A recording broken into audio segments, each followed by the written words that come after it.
요한복음을 통해 본 그리스도 다섯 번째 묵상, 성령으로 세례를 주시는 그리스도라는 제목으로 말씀 묵상 나누겠습니다. 요한복음 1장 29절에서 34절 말씀 함께 보십시다. 이튿날 요한이 예수께서 자기에게 나아오심을 보고 이르되 보라, 세상 죄를 지고 가는 하나님의 어린 양이로다.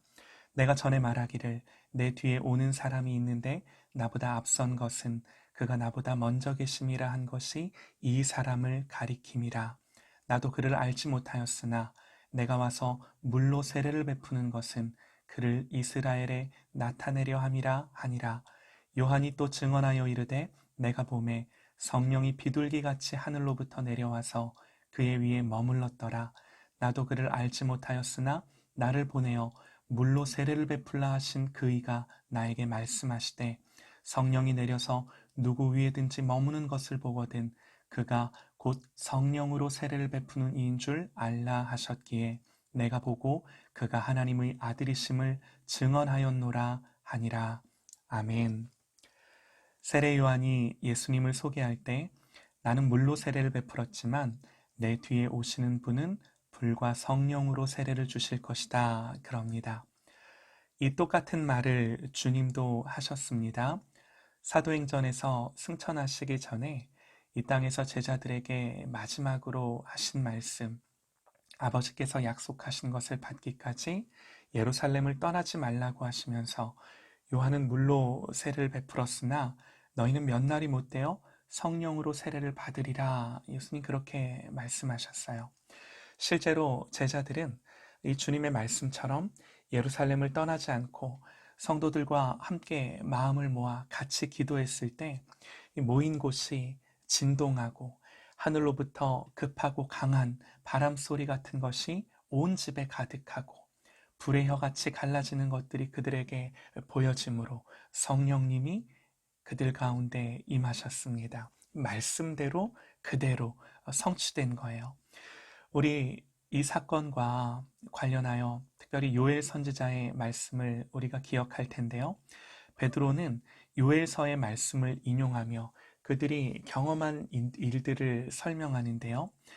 하나님은 말세에 하나님의 영, 성령님을 모든 육체에 부어주실 것이다 약속하셨습니다. 유대인들만 아니고 이방인들에게도, 선지자들만 아니고 모든 남녀노소 누구에게든지 하나님의 영을 부어주실 것이다 그러셨어요. 이 사건이 바로 그 말씀이 구약의 그 예언들이 성취된 사건인 거죠. 예수님을 통해 이루어진 사건인 거예요. 그래서 사도행전 2장 33절은 이 사건을 한마디로 이렇게 정의합니다. 하나님이 오른손으로 예수를 높이심에 그가 약속하신 성령을 아버지께 받아서 너희 보고 듣는 이것을 부어주셨느니라. 여러분, 누가 이 보고 듣는 성령님을 부어주셨나요? 예수님이요. 예수님께서 십자가의 사명을 성취하시고 부활하시고 승천하셔서 구약에 약속되었던 성령님을 받아 우리에게 부어주신 거예요. 여러분, 이것이 중요한 이유는 예수님이 성령으로 세례를 베푸실 분이라는 그 말씀대로 정확하게 구약에 내가 내 영으로 말세의 모든 육체에 부어주시겠다라는 그 말씀대로 정확하게 예수님이 그 일을 이미 이루신 것입니다. 이로써 모든 구약의 예언의 성취가 맞춰진 거죠. 여러분 보세요. 예수님이 이 땅에 오신 그 성육신 하신 사건, 또 율법의 의를 이루고 성취하신 그 모든 사건, 고난받으시고 십자가에 죽으신 사건, 부활하신 사건, 승천하시는 사건, 그리고 말씀 그대로 이 세례를 성령으로 세례를 베푸신 이 사건, 여러분 이 모든 사건들은 그리스도께서 이루신 말씀의 성취이자 구원의 성취입니다. 이미 이루신 사건이에요. 우리가 분명하게 한 가지 이해해야 할 것은요, 주님이 이미 이루신 일이라는 겁니다. 우리가 노력하고 애쓰는 차원에서 이루어야 할 일이 아니라 이미 우리가 성령으로 세례받은 일은 주님이 이루신 일임을 믿으시기 바랍니다. 이 모든 것들이 바로 구속사적인 사건으로서요, 두 번 반복되지 않는 영원히 한 번에 모든 일을 이루신 사건들이에요. 그러므로 동일한 의미에서 오순절 성령 강림이 똑같이 반복되지는 않습니다. 그러나 여러분, 그러나 기억할 것은 십자가의 사건이요, 이례적이고 단회적이고 한 번 이루심으로 영원히 이루신 사건이지만 그 적용은 모든 믿는 자들의 마음에서 계속 일어나야 하듯이, 여러분, 이 성령 강림도 이례적이고 영원한 사건이지만 성령님은 계속해서 믿는 자들에게 오셔서 구속을 적용하시는 일을 반복하신다는 것입니다. 성령님은 역사적으로 교회에 한 번 부어지는 것으로 이미 다 이루어지고 완성되었지만, 그분의 은혜를 구하고 체험하는 것은요, 각 신자, 우리 모든 성도들의 마음에서, 우리의 삶 속에서 계속해서 일어나야 한다는 것입니다. 여러분, 성경은요, 성령을 소멸하지 말라 그럽니다. 소멸치 말라는 것은 불을 끄지 말라, 그런 의미예요. 성령님은 이미 거듭난 모든 하나님의 자녀들 안에 거하심으로 말미암아 이 주님이 이루신 사건이에요.